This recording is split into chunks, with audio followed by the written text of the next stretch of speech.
So Tulasireddy గారు, let's move on to today's cabinet meeting. మీకేమనిపించింది? ప్రధానంగా దీంట్లో important thing we should say is uh 7 లక్షల ఎకరాలకు సంబంధించినటువంటి ఏవైతే నిషేధిత జాబితాలో ఉన్నటువంటి వాటిని ఫ్రీ హోల్డ్లో పెట్టారు గత ప్రభుత్వం, ఇప్పుడు వాటిని ఏం చేయాలి అని మంత్రివర్గ ఉపసంఘాన్ని ఒకదాన్ని వేశారు. వారి సూచనల మేరకు ఏం చేయాలనేది, అసలు ఈ అంత భారీ ఎత్తున నిషేధిత జాబితాలో ఉన్నటువంటి భూముల్ని ఫ్రీ హోల్డ్ చేసేటటువంటి పరిస్థితి ఎందుకు వచ్చిందంటారు? దాని వెనక బ్యాక్గ్రౌండ్ ఏమై ఉంటుంది? ఇప్పుడు దాన్ని సక్రమ మార్గంలో పెట్టడానికి అవకాశం ఉందా? ఇప్పుడు గతంలో చంద్రబాబు నాయుడు గారు ముఖ్యమంత్రి ఉన్నప్పుడు 2014-19 మధ్యనే, బహుశా 2018 అనుకుంటా, అప్పుడే 2 జీవోలు ఇచ్చారు. ఒకటి చుక్కల భూములకు సంబంధించి అవి వచ్చేసి నిషేధ జాబితా నుంచి తొలగించడానికి ఎప్పటి నుండి, ఏ సంవత్సరం నుండి అని కొన్ని గైడ్ లైన్స్ ఇచ్చారు. అదే విధంగా వచ్చేసి అసైన్డ్ భూములకు సంబంధించి చంద్రబాబు నాయుడు గారు గతంలో ముఖ్యమంత్రిగా ఉన్నప్పుడే జీవోలు ఉన్నాయి. ఇది అంటే దానికి గైడ్ లైన్స్ ఉన్నాయి.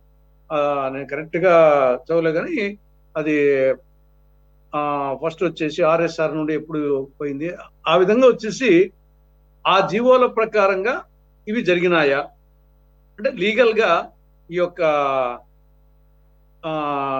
నిషేధ జాబితా నుండి తొలగించడం అనేది ఆల్రెడీ ఉన్న జీవోలు చట్టాల ప్రకారంగా జరిగినాయా, అది జగన్ పీరియడ్ అయినా సరే, అది ఇల్లీగల్ గా జరిగినాయా అనేది ఇంపార్టెంట్. ఇల్లీగల్ గా జరిగింటే డెఫినెట్ గా వచ్చేసి ఎన్నికకి తీసుకోవాలా, అధికారం చర్యలు తీసుకోవాలా. లేదు లీగల్ గానే ఆ జీవోల ప్రకారంగా జరిగితే యాజిటీస్ గా ఉంటాయి.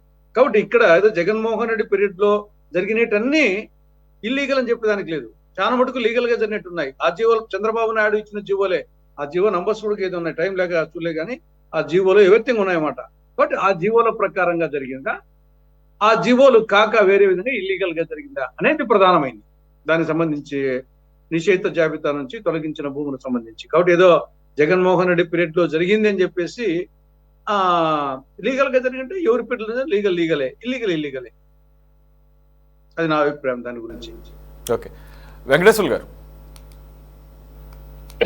మన రాష్ట్రంలో ఉమ్మడి రాష్ట్రం నుంచి 1950 నుంచి నేటి దాకా 55 లక్షల ఎకరాల భూమి పేదలకి అసైన్ చేయబడింది. ఇది ప్రభుత్వ భూమి 55 లక్షలు. అందులో విభజిత ఆంధ్రప్రదేశ్ లో 33 లక్షల ఎకరాలు అసైన్ చేసినటువంటి భూమి ప్రభుత్వ లెక్కలతో సహా ప్రకటించారు. అంటే 33 లక్షలు అంటే 26 లక్షల కుటుంబాలకు సంబంధించినటువంటి భూమి. ఈ అసైన్మెంట్ చట్టం ఏం చెప్తుందంటే, ఒకసారి పేదోడికి ఇచ్చిన తర్వాత అవి అమ్మకాలు చేయడానికి లేదు, ఎవడైనా కొనుగోలు చేయడానికి లేదు. ఎవడైనా కొనుక్కుంటే ఆ కొనుక్కున్నందుకు 6 నెలలు జైలు శిక్ష, 2,000 రూపాయలు జరిమానం. తిరిగి ఆ భూమి ఎవరి భూమి అయితే అన్యాక్రాంతమైందో తిరిగి వాళ్ళకి ఇవ్వాలనేది 9/77 చట్టం యొక్క ఉద్దేశం. ఇది చాలా ఎస్ఆర్ శంకరన్ గారు మహానుభావుడు ఈ పేదలకి, దళితులకి ఇచ్చిన భూములంతా పెద్దలు ఆక్రమించుకుంటుంటే ఆ భూముల్ని రక్షించుకోవడానికి వచ్చినటువంటి ఒక రక్షణ కవచం లాంటి చట్టం ఇది. ఇప్పుడు మన రాష్ట్రంలో తులసిరెడ్డి గారు మరి ఎందుకు మర్చిపోయారు, ఈ అన్యాక్రాంతమైన అసైన్డ్ భూములతో పాటు రాష్ట్రంలో పేదలకు పంపిణీ చేయడానికి భూమి కావాలని వామపక్ష పార్టీలు 2005లో పెద్ద ఎత్తున పోరాడితే రాజశేఖర్ రెడ్డి గారు ఒక కోనేరు రంగారావు భూ కమిటీని నియమించారు. ఆయన రాష్ట్ర వ్యాప్తంగా పర్యటించి పేదలకు ఇచ్చిన అసైన్మెంట్ భూమి 26 లక్షల ఎకరాలు అనర్హులు ఏదో ఒక రూపం పేరు మీద పలుకుబడో బలవంతంగా పావులో పాటకి ఇచ్చి ఆక్రమించుకున్నారని కోనేరు రంగారావు మినిస్టర్ అయిన ఆ రోజు మున్సిపల్ శాఖ మంత్రి, ఆయన నాయకత్వంలో ఆ కమిటీ రిపోర్ట్ ఇచ్చింది. ఆ కమిటీ ప్రకారంగా చెప్పింది ఏమంటే, అన్యాక్రాంతమైనటువంటి అసైన్మెంట్ భూముల్ని తిరిగి పేదలకు ఇవ్వాలనేది 2005 నుంచి ఈ రోజు దాకా జరుగుతున్నటువంటి చర్చ. జగన్మోహన్ రెడ్డి గారు ఏం చేశారంటే, ఆయన పోతూ ఈ భూములన్నీ అన్యాక్రాంతమైనటువంటి భూముల్లో 26 లక్షల ఎకరాలు ఉన్నాయి కాబట్టి ఇది పేదలకి తిరిగి కొనుగోలు అమ్మకాలు చేస్తే వాళ్ళకే ఇస్తామని మాయమాటలు చెప్పి ఏం చేశాడు, ఆయన ఒక చిన్న సవరణ చేశాడు. 2022 లోపు ఎవరైనా అసైన్మెంట్ భూములు కొనుగోలు చేసింటే వాళ్ళకే రెగ్యులర్ చేస్తామని చట్టాన్ని సవరణ చేశాడు. ఎంత దుర్మార్గం అంటే, 2002 లోపు అంటే ఎవరు, ఇది తమిళనాడులోనా కర్ణాటకలోనా రకరకాల అసైన్మెంట్ భూములు చేశారని ధర్మాన్ ప్రసాద్ నాయకత్వంలో మొత్తం విజిట్ చేసి ఆ భూములు తీరా చూస్తే ఎవరు కబ్జా చేసిన భూములు అంటే మోర్ దెన్ 8% పలుకుబడి కలిగినటువంటి వాళ్ళు ఆ పెద్దలు. ఆ పెద్దలకు రెగ్యులర్ చేయడానికే ఈ ఫ్రీ హోల్డ్ ని ఎత్తేసింది. ఫ్రీ హోల్డ్ అంటే రెండు రకాలు. ఒకటి 1905 బ్రిటిష్ గవర్నమెంట్ ఉన్నప్పుడు ఆర్ఎస్ఆర్ ఒకరోజు సర్వే చేసింది. ఆర్ఎస్ అంటే ల్యాండ్, మీకు తెలుసు కదా, రీసర్వే ల్యాండ్. దీంట్లో గవర్నమెంట్ ఆ ఇంటికి వెళ్ళినప్పుడు ఆ భూమి కలిగిన వాళ్ళు లేకపోతే అక్కడ చుక్కలు పెట్టేసింది, అంటే అనుమానాస్పద డాట్. ఈ డాట్ పెట్టినటువంటి భూములు అమ్మకాలు కొనుగోలు చేసిన రిజిస్టర్ కాదు. ఇది ఒకటి. రెండవది అసైన్మెంట్ భూములు రిజిస్టర్ కావడానికి లేదు. ఇవి రెండు జగన్మోహన్ రెడ్డి పీరియడ్ లో 6 నుంచి 7 లక్షల ఎకరాలు పెద్దవాళ్ళు ఆక్రమించుకున్నారు. కాబట్టి ఆక్రమించుకున్నటువంటి భూముల్ని విజయనగరం ప్రాంతంలో మనకు అందరికి తెలుసు ఎయిర్పోర్ట్ చుట్టూ 598 జీవో ఇచ్చి దాదాపు 20 నుంచి 30,000 ఎకరాలు జవహర్ రెడ్డి గారు సిఎస్ గా ఉన్నప్పుడు పెద్దలకి కట్టబెట్టారనేది వాదన. ఇవన్నీ రకంగా చూసినప్పుడు చంద్రబాబు నాయుడు గారు ఏం చెప్పారంటే, భూములంతా కబ్జా చేశారు, ఈ దొంగలంతా భూములు లాక్కున్నారు, నేను అధికారంలోకి వచ్చిన మరుక్షణమే ఎవరైతే ఈ అసైన్మెంట్ భూముల్ని, చుక్కల భూముల్ని ఎవడైతే ఫ్రీ హోల్డ్ చేసుకున్నారో అవి వెనక్కి తీసి ఎవరి భూములైతే అన్యాక్రాంతం అయి ఉన్నాయో, అంటే ఎవరి భూములైతే పేదలకు పోయేవో వాళ్ళకి తిరిగి ఇస్తారని హామీ ఇచ్చారు. హామీ ఇచ్చి సెప్టెంబర్ లో నెల రోజులు రెవెన్యూ సదస్సులు ప్రకటించారు, జరపలేదు. ఈ నెల డిసెంబర్ నుంచి రెవెన్యూ సదస్సులు పెట్టి దాదాపు నెల రోజులు రెవెన్యూ సదస్సులు పెట్టారు. దాదాపు కోట్ల రూపాయలు, జిల్లాకు 2 కోట్లు, 50 కోట్లు ఖర్చు పెట్టారు. నేను ఛాలెంజ్ చేస్తున్నా, రాష్ట్రంలో ఎక్కడన్నా ఒక ఎకరా ఫ్రీ హోల్డ్ భూమి ఇది అని ఐడెంటిఫై చేసి పెద్దవాడిని శిక్షించి ఒక్కరినైనా జైలుకు పంపించి ఒక్క పేదవాడికైనా 1 ఎకరం భూమి ఇచ్చారా? 1 ఎకరం నేను ఛాలెంజ్ చేస్తున్నాను. మళ్ళీ ఈ రోజు మండలానికి ఒక శాంపిల్ తీసుకొని సర్వే చేస్తానని చెప్పాడు. ఈ రెవెన్యూ సదస్సుల్లో ఏ గ్రామంలో ఎంత అన్యాక్రాంతమైంది, అసైన్మెంట్ ఎంత భూములు ఉన్నామని బోర్డు అతికిస్తామని చెప్పారు పంచాయతీ ఆఫీసర్లో. మేము చాలా గ్రామాల రెవెన్యూ సదస్సులో నేను పాల్గొన్నాను. 8 నిబంధనలు పెట్టారు ఆ సదస్సుల్లో. నేను ఒక ఎంఆర్ఓని విజయవాడ పక్కనటువంటి ఒక విలేజ్కి వెళ్ళి, ఏమమ్మా మీరు అసైన్మెంట్ భూములు లిస్ట్ ఎక్కడుందంటే కంప్యూటర్లో ఉంది సార్ అన్నారు.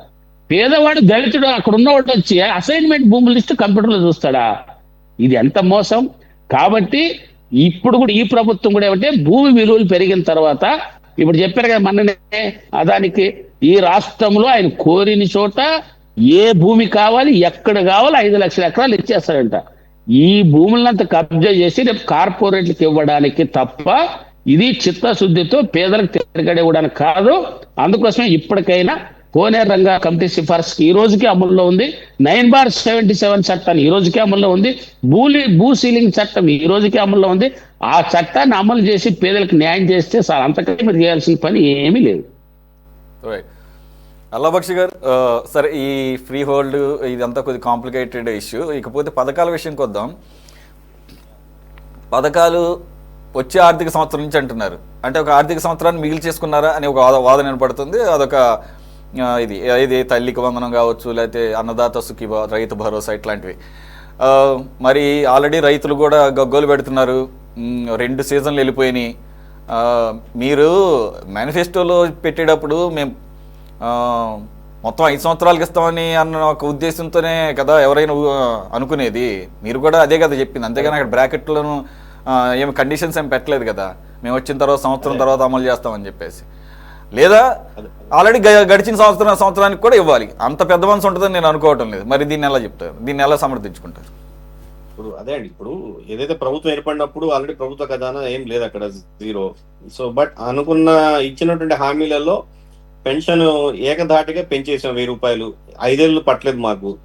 అండ్ వీటన్నిటిగా ముందు కంక్లూడ్ చేయాలంటే అండి, ఇందాక మనం మాట్లాడిన టాపిక్ లో 2018-19 ఆర్థిక సంవత్సరం అంత వరకు స్టీల్ ఫ్యాక్టరీ లాభాల్లో నడిపించాం. తర్వాత వచ్చిన ప్రభుత్వం దాన్ని కొల్లగట్టింది, అది మనం ఒకటి గమనించుకోవాలి. ఇప్పుడు ప్రజెంట్ ఈ టాపిక్ లో మనం మాట్లాడుతున్నాం కాబట్టి పెన్షన్ ఒకటి పెంచేసాము, గ్యాస్ సిలిండర్ ఫ్రీగా ఆల్రెడీ ఇంప్లిమెంట్ చేసాం. ఇంకా రేపు ఏప్రిల్ నుంచి ఇంప్లిమెంట్ చేస్తున్నది ఏంటంటే తల్లికి వందనం పథకం కానివ్వండి, అన్నదాత సుఖీభవ పథకం కానివ్వండి, ఇవి కూడా ఇంప్లిమెంట్ చేస్తా ఉన్నాం. సో ఇవన్నీ మనం గత 5 సంవత్సరాల్లో ఎంతో అప్పుల్లో 10 లక్షల కోట్ల పైన అప్పుల్లో కూరుకుపోయింది కాబట్టి రాష్ట్రంలో. సో మనం ఇంప్లిమెంట్ చేయడానికి కొంత టైం అయితే తీసుకున్నాం, నిజమే అది. బట్ రేపు ఏప్రిల్ నుంచి అయితే మీరు చెప్పినట్టు 2 బకాయిలు అవి ఇవి కలిపి ఇవ్వరు, కానీ ఏప్రిల్ నుంచి ఏదైతే ఉందో ప్రజెంట్ దాన్ని ఇంప్లిమెంట్ చేసే యోచనలోనే ప్రభుత్వం ఉన్నది. అదే దిశగా ఏర్పాటు చేస్తా ఉన్నాం. ఇంకా అవన్నీ కాకుండా అండి, ప్రతి ఒక్క గ్రామాల్లో కూడా ఎలిజిబుల్ అయినటువంటి పేద ప్రజలకి ఒక 3 సెంట్లు వాళ్ళకి భూ కేటాయింపులు కానివ్వండి, పట్టణాలు అయితే 2 సెంట్లు భూ కేటాయింపులు కానివ్వండి, ఇవన్నీ ఇవాళ కేబినెట్ లో ఆమోదం పలకడం జరిగింది.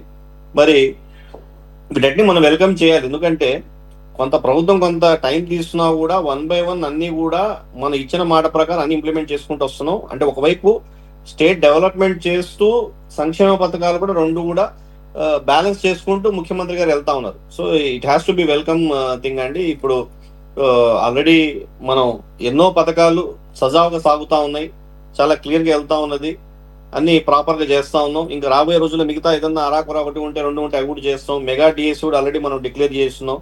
అదే విధంగా మన యువతకు కూడా పెన్షన్ కానివ్వండి, వాళ్ళకి నిరుద్యోగ భృతి కింద మనం ఇస్తామని చెప్పి అది కూడా ఇంప్లిమెంట్ చేస్తాం. సో ఏదైతే సూపర్ 6 లో ఉన్నాయో అన్ని కూడా దాదాపుగా వచ్చే సంవత్సరం నుంచి అన్ని కూడా ఇంప్లిమెంట్ అవుతాయండి. కంక్లూడ్ చేయండి. ఇప్పుడు ఓవరాల్ గా ఈరోజు కేబినెట్ భేటీలో తీసుకున్నటువంటి అది నిషేధిత భూములు అవ్వచ్చు, లేదంటే గనక ఈ పథకాలు వచ్చే ఆర్థిక సంవత్సరం నుంచి పథకాలు అమలు అంటాం, అలాగే ఫ్రీ బస్ కూడా విత్ ఇన్ వెరీ సూన్ అంటున్నారు, మహిళలకు ఫ్రీ బస్సు. అలాగే ముఖ్యంగా గత ప్రభుత్వంలో సెంటు భూమి ఇచ్చారు. If I'm not wrong, urban ఏరియాలో సెంటు, రూరల్ అయితే సెంటు ఉన్నారనుకుంటా. అసలు సెంటులో ఏమొస్తుంది సెంటు భూమిలో అనేది పెద్ద ప్రశ్న అప్పట్లో.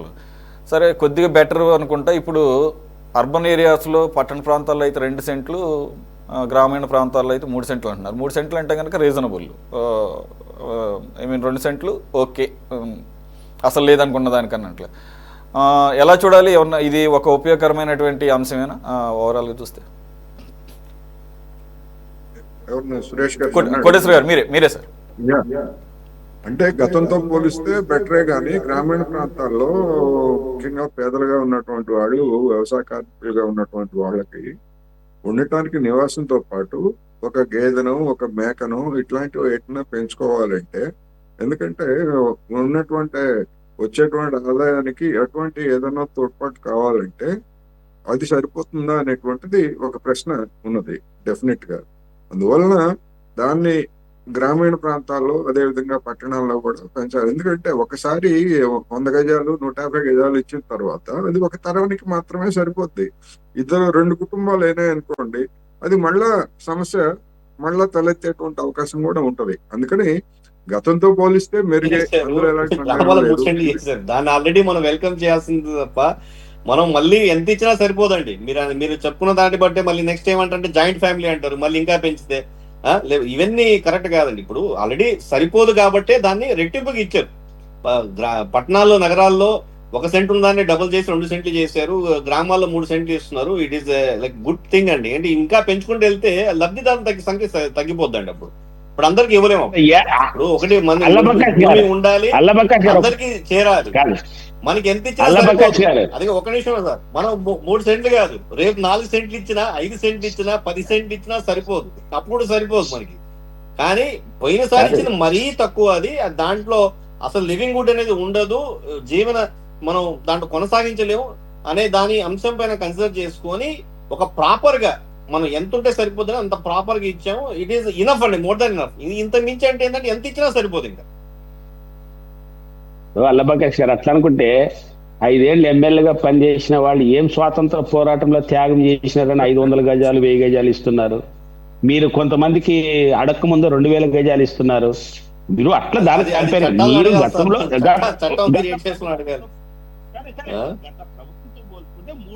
వాళ్ళ పెన్షన్లు, వాళ్ళ జీతాల గురించి, వాళ్ళ బెనిఫిట్స్ గురించి వాళ్ళ అవన్నీ మనం 3 సెంట్లు మీరు ఇస్తున్నారు మంచిదే, కానీ ఆయన 1 సెంట్ ఇచ్చాడో లేదు తెలియదు, కానీ పేపర్ మీద మాత్రం పట్టాలు చూపిస్తున్నారు. మీరు ఇంతవరకు 3 సెంట్లు మంచిదే, మీరు పెంచినది మంచిదే. మీరు 3 సెంట్లు ఇవ్వడం అనేది చాలా ఆహ్వానించదగ్గ విషయం. కానీ ఆచరణ ఏంటనేది చూడాలి మనం. రెండవది అది కూడా సరిపోదు అంటే సార్, రేపు 4 సెంట్లు చేసినా సరిపోదు, 5 సెంట్లు చేసినా సరిపోదు, 10 సెంట్లు చేసినా సరిపోదు. అల్లబకాష్ గారు 3 సెంట్లు అట్లా కాదు అంటే విషయం అట్లా అర్థం చేసుకుంటుంది. సరిపోతుందా విషయం అట్లా సరిపోతుందా? సరిపోదే అంటారు. 5,000 కావాలంటారు, 10,000 అడుగుతారు, 50,000 అడుగుతారు. మన రాష్ట్రంలో మన అది స్టేట్ రెవెన్యూకి ఏదైనా ఇంపాక్ట్ అవ్వద్దు, డెవలప్మెంట్ కూడా వెళ్ళాలి, అన్ని మనం చూసుకోవాలి సార్, బ్యాలెన్స్ వెళ్ళాలి. మనం వెళ్ళిపోతా ఉంటే మన భారతదేశంలో కామన్ పబ్లిక్ ఎంత తెలియదు.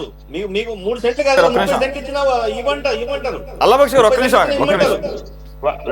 ప్రకాష్ గారు ఒక్క మాట, మీరు అన్నది 3 సెంట్లు గత ప్రభుత్వం సెంటు, మీరు ఇప్పుడు 1.5 సెంట్ నుంచి 3 సెంట్లు ఇస్తారు, దాన్ని మేము తప్పు పట్టట్లే. కానీ విషయం ఏమిటంటే మన భారతదేశంలో 10 సెంట్లు ఎందుకు ఇచ్చారంటే, గతంలో ఇందిరాగాంధీ పీరియడ్ లో 10 నుంచి 5 సెంట్ల దాకా వచ్చింది. ఎందుకు ఇచ్చారంటే ఒక కూలోడు, ఇందాక చెప్పారు కోటేశ్వర గారు,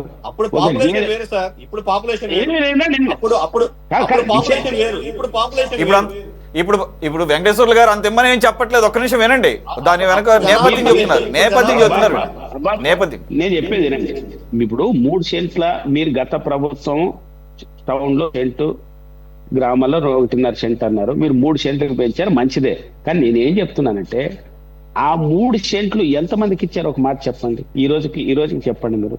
నాకు తెలిసి ఆంధ్ర రాష్ట్రంలో 3 సెంట్లు ఈ రోజు దాకా మాత్రం ఇవ్వలేదు. 1. 2, చంద్రబాబు నాయుడు గారు ఏం చెప్పారు, భారతదేశంలో ఎక్కడ లేని మెరుగైన ఇల్లు మీకు కట్టిస్తాను అన్నాడు. మెరుగైన ఇల్లు అంటే ఎవరైనా అనుకుంటారు 10 లక్షల, ఇది మాట ఇచ్చిన వాస్తవమా కాదా? కేరళలో ఇదే గవర్నమెంట్, రాష్ట్ర గవర్నమెంట్ కేంద్ర ప్రభుత్వం నిమిత్తం లేకుండా 10 లక్షలు ఇచ్చి ఇల్లు కట్టించి ఇంట్లోకి పంపిస్తుంది. అంత అక్కర్లే. ఒక స్వచ్ఛంద సంస్థ అనంతపురంలో RDS, ఒక రూరల్ డెవలప్మెంట్ ట్రస్ట్, ఒక ప్రైవేట్ సంస్థ కట్టించి తాళం చేతికిచ్చి పంపిస్తుంది. మేమేమంటున్నామంటే 3 అంతస్తుల బిల్డింగ్ కట్టిమని అడగలే. మేము కోరుతున్నది కోటేశ్వర గారు ఏమంటే, ఒక ఇంట్లో 2-3 ఫ్యామిలీలు ఉంటాయి కాబట్టి 3 సెంట్లు ఇచ్చినారు అనుకోండి, ఒక 2-3 గదులు కనీసం గేదె కట్టుకోవడానికో ఉన్ని అవకాశం ఉన్న చోట. ఏజెన్సీలో ఏమి ఇబ్బంది ఉంది, ఉత్తరాంధ్రలో ఏమి ఇబ్బంది ఉంది, రాయలసీమలో ఇబ్బంది ఉంది, సెంట్రల్ కూడా ఇవ్వడానికి ఇబ్బంది తగ్గిపోతుందండి. మనం ఏమవుతుందంటే, ఇప్పుడు మనం ఒకటి ఇది ఫ్రీబీ కింద ఇస్తున్నాం మనం, అది ఇచ్చినప్పుడు ఏమవుతుందంటే మీ భూమిలోనే కదా సెంట్లు. ఇప్పుడు అది కాదు 3 సెంట్ల కింద 100 మందికి. అల్లాబక్షి గారు, ఇప్పుడు ఇది ఓన్లీ క్యాబినెట్ డెసిషన్, ఇది ఇంప్లిమెంటేషన్ లోకి తీసుకురావాలి. అలాగే లబ్ధిదారులు ఎంతమంది ఉంటారు అనేది కూడా పెద్ద ప్రశ్న. ఇది చూద్దాం. In the due course. అది ఇప్పుడు మనం దాన్ని పెంచడం ఏమవుతుందంటే దాని యొక్క బెనిఫిట్స్ యొక్క నెంబర్ ఆఫ్ బెనిఫిట్ షేర్ అనేది తగ్గిపోతుంది అనమాట. అది సో అది ఇబ్బందికరమైన విషయం కాబట్టి వాళ్ళకి ఎంత ఉండాలో అంత ఇచ్చాము. బెనిఫిషియరీస్ తగ్గకుండా చూసుకుంటే దట్ ఈస్ అప్రిషియేటబుల్ అంతే. ఇప్పుడు మనం దీన్ని పెంచామనుకోండి. మీ పాయింట్ అర్థమైంది అల్లబక్షి గారు, ఒక్క నిమిషం ఆగండి. ఇది క్రాస్ టాక్. ఒక్క మాట ఇప్పుడు మీరు గతంలో ఎన్టీఆర్ ఇంటి పథకం కింద 15 లక్షల ఇళ్ళు అంటారు. అంతకుముందు రాజశేఖర రెడ్డి గారు ఇందిరమ్మ పథకం కింద 40 లక్షల ఇళ్ళు అంటారు. జగన్మోహన్ రెడ్డి గారు 32 లక్షల ఇండ్లు, అంటే 1 కోటి ఇండ్లు అయిపోయాయి. మరి 1 కోటి ఇండ్లు ఇచ్చింది ఎక్కడ పోయినారు పేదలు? మళ్ళీ ఎక్కడ పుట్టుకొచ్చారు? మీరు మాటలకి ఆచరణకి తేడా ఉంది అని నేను చెప్తున్నాను. ఇప్పుడు కూడా మీరు ఏమన్నారు, సంవత్సరం అయింది 3 సెంట్లు ఇస్తామని. మీరు 3 సెంట్లు ఎంతమందికి ఇచ్చారు ఈరోజు చెప్పండి. అందుకని మీరు ఇచ్చే వాగ్దానాలు ఇప్పుడు ఏం చెప్తున్నారు అంటే, ఇంత ఆర్థిక పరిస్థితి అనుకోలేదు, ఇంత ఇబ్బందులు అనుకోలేదు. మీకు అధికారంలోకి వచ్చేటప్పుడు హామీలు ఇచ్చేటప్పుడు మీకు తెలీదా? ఎన్ని ఇండ్లకి అవుతాయి, ఎంత డబ్బు అవుతుంది మీకు తెలీదా? ఎన్నికల్లో ఎంత కష్టం అవుతుంది మాత్రం.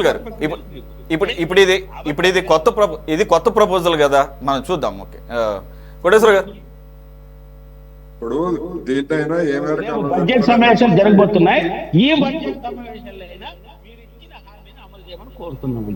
ఓకే. ఇప్పుడు సురేష్ గారు, ఇది అల్లాబక్షి గారికి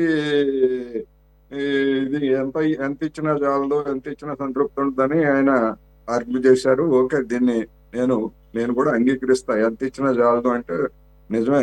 ఇప్పుడు కార్పొరేట్లకి అంత ఇచ్చినా సరిపోవట్లేదు, కానీ ఇంకా ఇస్తాము, ఎంత రండి, మీరు ఎంత కావాలంటే అంత ఇస్తామని చెప్పేసి చెప్తున్నారు.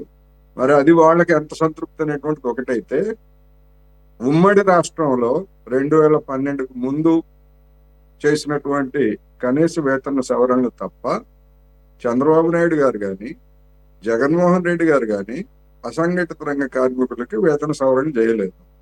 అంటే ఎప్పుడో 12 ఏళ్ళు 13 ఏళ్ల క్రితం చేసినటువంటి వేతనాలు సరిపోతాయని అల్లాబక్షి గారు అనుకుంటున్నారా?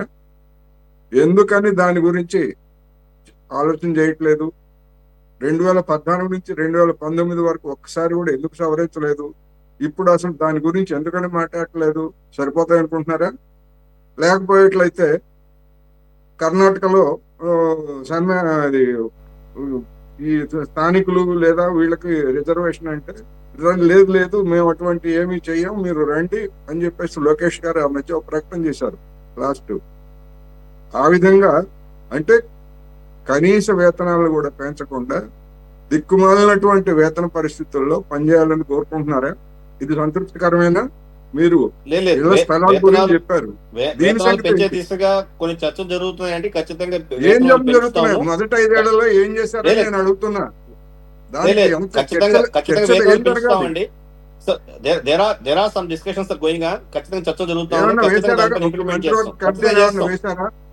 ఉన్న చట్టాలు ఉన్నాయి కదా, చేస్తాం వాటిని.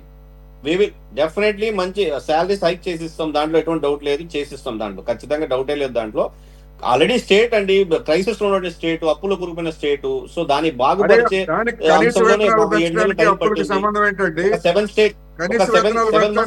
టైం పట్టింది. ఖచ్చితంగా మీరు కోరుకున్నట్టు, అందరూ ఎంప్లాయీస్ కోరుకున్నట్టు ఖచ్చితంగా హైక్స్ ఉంటాయి, ఖచ్చితంగా దాన్ని సవరణ వస్తాం, పెంచుతాము. చాలా చెప్పారు, అప్పు రేపు కాదు కావాల్సింది, ఇవాళ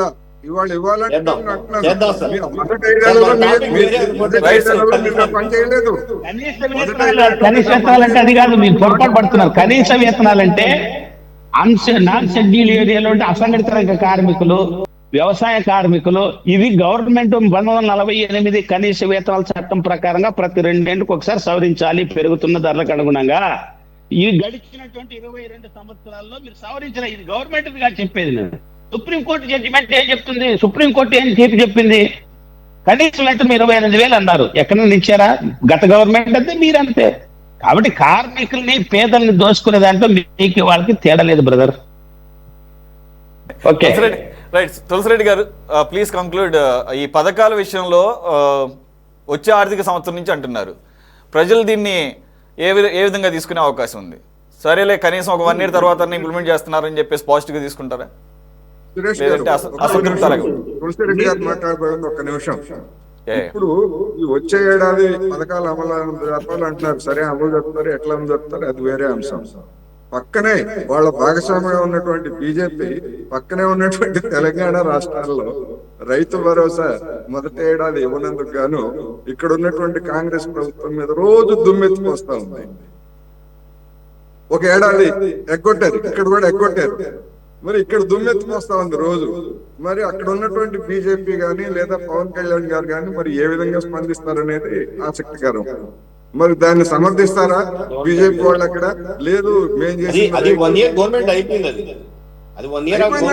చెప్పేది అదే, అయిపోయింది కనుకనే ఇవ్వలేదని కదా. 6 నెలల ముందు 6 నెలలు ఏంటి అలా అనుకున్నట్లయితే మీరు బడ్జెట్ గవర్నమెంట్ అది పక్క రాష్ట్రం. ఇప్పుడు ఇక్కడ గురించి మనం ప్రజలైతే అర్థం చేసుకుంటారు అనేది మీ కాన్ఫిడెన్స్, అంతే కదా తులసిరెడ్డి గారు? మీ అబ్జర్వేషన్స్. ప్రజలు అర్థం చేసుకుంటారు కానీ డిమాండ్ కూడా చేస్తారు. అర్థం చేసుకుంటారు, మేము కూడా అర్థం చేసుకుంటాం, కానీ డిమాండ్ చేస్తాం కదా. ఎందుకంటే మీరు అన్నీ తెలిసే గత ఎన్నికల సందర్భంగా సూపర్ 6 పథకాల గురించి బ్రహ్మాండంగా చెప్పారు, మీ ఎన్నికల మేనిఫెస్టోలో చెప్పారు. కాబట్టి మీరు వచ్చేసి చెప్పారు కాబట్టి చేయాలి. మీకు ఆర్థిక ఇబ్బందులు ఉండేది వాస్తవమని మనకు తెలుసు, ప్రజలకు తెలుసు, కానీ చెప్పారు కదా, చెప్పినాక వచ్చేసి చేయాలా అనే యాంగిల్లో ప్రజలు ఆలోచిస్తారు. కాబట్టి ఆ అసంతృప్తి అనేది ఖచ్చితంగా ఉంటుంది. ఇక్కడ ఈ సూపర్ 6 లో నంబర్ 1 నిరుద్యోగ వృత్తి గురించి ఇంతవరకు ప్రస్తావనే లేదు. కనీసం అన్నదాత సుఖీభవ, తర్వాత తల్లికి వందనం గురించి కొంత ప్రస్తావించారు, కానీ నిరుద్యోగ వృత్తి గురించి ప్రస్తావనే లేదు. కాబట్టి 1 ఇయర్ అయిపోయింది, నెక్స్ట్ ఇయర్ కూడా ఎప్పుడు చేస్తో చెప్పలేదు. రెండవది ఇప్పుడు తల్లికి వందనం కింద మీరు చెప్పినట్లు 1 ఇయర్, నెక్స్ట్ వచ్చేసి జూన్ లో ఇస్తామంటే ఒకవేళ వాళ్ళు చెప్పొచ్చు మేము స్కూల్ అటెండెన్స్ చూసి ఇస్తాము అని చెప్పొచ్చు, కానీ ఫైనల్ ఇయర్ లో వచ్చేసి 4వ సంవత్సరం అదే వచ్చినప్పుడు ఎన్నికలు వస్తాయి. కాబట్టి 5 ఏళ్ళకి కానీ 4 ఏళ్ళకి ఇచ్చినట్టే. కాబట్టి అది ఎంతమందికి ఇస్తారు అనేది కూడా గ్యారంటీగా చెప్పలేము. మామూలుగా 83 లక్షల మంది విద్యార్థులు ఉన్నారు, 40 లక్షల మంది తల్లులు ఉన్నారు. మీకు యాక్చువల్గా 12,450 కోట్లు కావాలా అందరికీ ఇవ్వాలంటే 83 మందికి 10,000 చొప్పున. కానీ మీరు బడ్జెట్లో పెట్టింది 24-25కు 5,387 కోట్లే. కాబట్టి రిక్వైర్మెంట్ లో సగం కూడా బడ్జెట్ లో పెట్టలేదు. ఇది కూడా ఇంకా మొదలే కాలేదు అనుకోండి. అది తల్లికి వందనం. నెక్స్ట్ రైతుకు సంబంధించి అన్నదాత సుఖీభవ కింద ప్రతి రైతుకు ఏటా 20,000 రూపాయలు ఆర్థిక సహాయం అని మీరు చెప్పారు. కేంద్ర ప్రభుత్వం కలుపుకొని 20,000 అని చెప్పలే. కాబట్టి కేంద్ర ప్రభుత్వానికి సంబంధం లేకుండా 20,000 రూపాయలు మీరే చెప్పారు. సరే, కేంద్ర ప్రభుత్వం వచ్చేసి 6,000 ఇస్తున్నది. ఒకవేళ బహుశా 10,000 ఎప్పటి నుండి నెక్స్ట్ ఇయర్ నుండి ఇస్తారా, ఇప్పుడు నుండి ఇస్తారా? కానీ ఇప్పుడు మీరేం చేశారు? రేపు కేంద్ర ప్రభుత్వం ఇచ్చిన దాంతో సమానంగా మేము ఇస్తాము అంటున్నారు. అంటే రేపు జనవరిలో వచ్చేసి 2,000 వేస్తుంది అనుకోండి, వీళ్ళు 2,000 వేస్తారు. ఆడికి ఈ ఆర్థిక సంవత్సరానికి అయిపోయా. వీళ్ళు చెప్పిన 20,000కి గాను 2,000. కాబట్టి మళ్ళీ నెక్స్ట్ ఇయర్కి వచ్చే కదా ఏమవుతుందో చెప్పలేము. కాబట్టి రైతులకు సంబంధించి అది. ఇక మహిళలకేమి 19 నుండి 59 వరకు ప్రతి మహిళకు నెలకు 1,500 రూపాయలు. దీని గురించి ప్రస్తావనే లేదు కేబినెట్ మీటింగ్ లో కానీ ఎక్కడ కానీ. సరే, గ్యాస్ సిలిండర్లది ఏది చేస్తున్నారు దాంట్లో కూడా సుఖం పోయింది. 1/3 ఇస్తున్నారు, 2/3 ఆల్రెడీ కాలం గడిచిపోయింది. మహిళలకు ఉచిత బస్సు ప్రయాణం ఇంకా వచ్చేసి మీనమేషాలు ఎక్కిస్తున్నారు. వీళ్ళంత వరకు పోస్ట్ పోన్ చేయడానికి ప్రయత్నాలు చేస్తున్నారు. తర్వాత వచ్చేసి బీసీ, ఎస్సీ, ఎస్టీ, ముస్లిం మైనార్టీలకు 50 ఏళ్ళకే పెన్షన్. ఆ 50 ఏళ్ళకే పెన్షన్ కు వచ్చేసి దాని గురించి ప్రస్తావించలేదు. కాబట్టి సూపర్ 6 లో మహిళలకు సంబంధించి 3 ఉన్నాయి కాబట్టి సూపర్ 8 అనాలి. మహిళలకే 3 ఉన్నాయి. ఒకటి యువతకు, ఒకటి విద్యార్థులకు, ఒకటి రైతుకు, మహిళలకు 3, పెన్షన్లు ఒకటి, ఈ యొక్క ఎస్సీ, ఎస్టీ, బీసీ వాళ్ళకు 8 గాను నాకు తెలిసి 2. ఒకటి వచ్చేసి గ్యాస్ సిలిండరు, రెండవది వచ్చేసి పెన్షన్లు ఒకటి, ఈ 2. కాబట్టి వచ్చేసి 800 ఒక్కొక్క సబ్జెక్టుకు 800 మార్కులు వేసుకుంటే 7 నెలల కాలంలో 800 మార్కులకు గాను దాదాపు వచ్చేసి ఒక దానికి 100కి 70 వేయచ్చు, ఇంకో దానికి 100కి 30, ఒక 100 మార్కులు 800కి గాను 100 మార్కులు వచ్చాయి. కాబట్టి ఇది మా ఆవరేజ్ గా తీసుకుంటే 30 మార్కులు 35 మార్కులు వేసుకుంటే ఇది అట్టర్ ఫెయిల్యూర్ గవర్నమెంట్ కింద 7 నెలల్లో. కాబట్టి ఇంకా ఈ రోజు రాబోయే రోజుల్లో ఏం చేస్తారో చూద్దాం. అంటే కోర్స్ డ్యూరేషన్ ఉంటుంది కదా, ఫస్ట్ నుంచి ఎన్ని బ్యాక్లాగ్స్ ఉన్నా చివరిలో కవర్ చేస్తారు. అట్లా ఏమైనా కవర్ చేస్తారని చూద్దాం. Thanks for join. Anna canteen మర్చిపోయారండి. అన్నా క్యాంటీన్ కలిపితే పాస్ అయిపోయినట్టు అనుకుంటా. Okay, right. Thanks for joining Allabakshi గారు, తులసిరెడ్డి గారు, కోటేశ్వర గారు అండ్ వెంకటేశ్వర్లు గారు. ఇది వాళ్ళ టాప్ డిబేట్. మరో అంశంతో మళ్ళీ కలుద్దాం. Stay tuned to City 24/7.